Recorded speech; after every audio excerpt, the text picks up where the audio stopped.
Okay, dear children, so we are going to start our new chapter today, which is what is cooking. Cooking क्या है?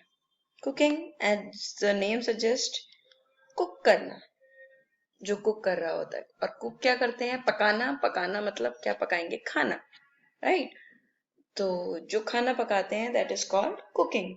तो cooking क्या है, हम इसके बारे में जानेंगे इस चैप्टर में. क्योंकि कुकिंग ऐसा तो नहीं है ना कि सिर्फ आप फल सब्जियां या जो भी चीज आप बनाना चाहते हैं पल्सेस वगैरह ला के एकदम से बन जाती है. बहुत सी चीजें चाहिए होती हैं. There are so many requirements to cook a dish. कोई भी चीज बनाने के लिए आपको एक से ज्यादा चीजें चाहिए होती हैं. जैसे आप मान लीजिए आलू लेकर आए हैं, तो आलू लेकर आए हैं, अपने आप तो नहीं बन जाएगा. आलू लाने के बाद आपको उसको धो के, और एक प्लेट चाहिए होगी जिसमें प्लेट में आप काटेंगे. उसको काटने से पहले छीलना होगा. छीलने के लिए चाकू चाहिए, राइट? उसके बाद जब आप काट के और सब्जियों के साथ, तो और सब्जियां तो चाहिए होंगी. उसको धोने के लिए आपको छलनी चाहिए होगी, राइट? स्ट्रेनर चाहिए होगा. उसके बाद जब आप पकाने लगेंगे, उसको सब्जी बनाने लगेंगे, तो आपको बहुत सारे मसालों के साथ साथ आपको एक बर्तन चाहिए. मसाले और सब्जी किसमें डालोगे तो बर्तन चाहिए. You need utensil. और उसको, जैसे बर्तन मान लीजिए आपके पास बहुत से तरीके के होते हैं, और उस बर्तन में चलाने के लिए एक चम्मच जैसी चीज जो होती है वो भी चाहिए. वो भी अलग अलग तरीके की होती है, राइट?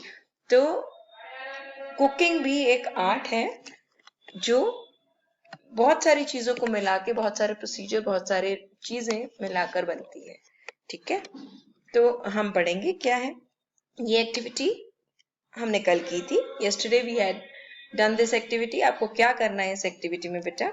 आपको ये जो डॉट्स नजर आ रहे हैं आपको, ये डॉट्स वाले जितने भी पोर्शन है उनमें आपको कलर करना है. अभी तो आपको ये कुछ हॉच पॉच सा हैपोजिड वे में दिख रहा है, लेकिन जैसे ही आप इन ब्लू यहाँ पर कलर करेंगे ना डॉट्स वाले में, तो आपको क्या होगा? कुछ चीजें नजर आनी शुरू होंगी. हमने कल किया था, तो जब हमने कल कलर आपको करने को दिया, अगर आपने किया है तो look at the picture, colour the space which have dots in them, what do you see? तो आपने क्या देखा? आपने देखा कि कुछ यूटेंसिल्स, कुछ बर्तन नजर आए. जैसे ये कढ़ाई है, ये आपका मटका है, ये कड़छी है, ये खुरपी है, ये आपकी वो है जो आपके स्ट्रेनर वो होता है पूड़ी वगैरह तलने के लिए. ये आपका पैन है, तवा है, ये आपका कुकर है, राइट? तो आपको आई होप ये नजर आया होगा जब आपने कलर किया होगा. उसके बाद हमने कुछ क्वेश्चंस भी किए थे, वो भी एक बार डिस्कस कर लेते हैं. In the picture you must have found some utensils that are used for cooking. हाँ, आपने देखा होगा, ठीक है. Are there any other utensil used in your house for cooking? Which are they? तो जो भी आपने यूटेंसिल्स ऊपर से देखे उसके नाम लिखे थे, और इसके अलावा जो इसमें दिए हैं उसके अलावा अगर कोई आपके घर में यूज होता है यूटेंसिल्स, तो आपको वो भी बताना है कि कौन सा यूटेंसिल है. फिर हमने किया था what are utensils made of. Utensils किस किस चीज से बने होते हैं. जरूरी नहीं है, जैसे मान लीजिए कुछ लोग जो है स्टील के बर्तन में बनाते हैं, कुछ गांव की तरफ आप जाएंगे तो वहां पर मिट्टी के बर्तन या लोहे के बर्तनों में बनाई जाती हैं चीजें, राइट? तो बर्तन भी, यूटेंसिल्स भी बहुत अलग अलग टाइप की चीजों से, मटेरियल से बने होते हैं. ठीक है. So now you have to ask some elderly people what kind of utensils were used earlier. What were they made of? तो आपको अपने घर में जो बड़े हैं उनसे पूछना है कि जब आप बनाते थे चीजें, या जब आपका टाइम था, जब जैसे आप लोग पैदा भी नहीं हुए थे, तो तब जब वो खाना बनाते थे तो कुछ अलग टाइप के बर्तन होते थे, कुछ अलग तरीके से कुकिंग होती थी. ये सब चीजें आपको उनसे पूछनी है. ओके ओके बेटा, तो ये आपकी आज की वर्कशीट भी है, और इससे एक बार समझ भी लेते हैं कि क्या है. कुछ बच्चों ने कल ये बना लिए होंगे यूटेंसिल्स. जिन्होंने नहीं बनाए या नहीं किया, कोई बात नहीं, डोंट वरी. आज मैं आपको जो वर्कशीट दूंगी आपको वो कंप्लीट करनी है. ओके तो आप यहाँ देखेंगे observe and identify utensils used in your house and name them. ये जो अब मैं यूटेंसिल्स दिखाने जा रही हूँ बेटा, आई होप आपने देखे होंगे, आपके घर में जरूर होंगे ये वाले यूटेंसिल्स। इनके बिना फिर खाना वगैरह या ये चीजें बनती भी नहीं है। ओके, तो लेट अस सी। सो बेटा you can see this is strainer. Strainer मतलब छलनी। छलनी भी बहुत से तरीके की होती हैं, तो ये छलनी है, छलनी को इंग्लिश में बोलते हैं बेटा स्ट्रेनर। तो आप इसका नाम छलनी नहीं लिखेंगे, आप स्ट्रेनर लिखेंगे। Moving on to the next one बेटा, this is wok, WOK wok. कढ़ाई है, कढ़ाई को इंग्लिश में वॉक बोलते हैं। ठीक है, अब आप देखेंगे ये क्या है, ये तवा है। तवा को आप तवा लिख सकते हैं, आयन का होता है ये या नॉन स्टिक। तो ये तवा है।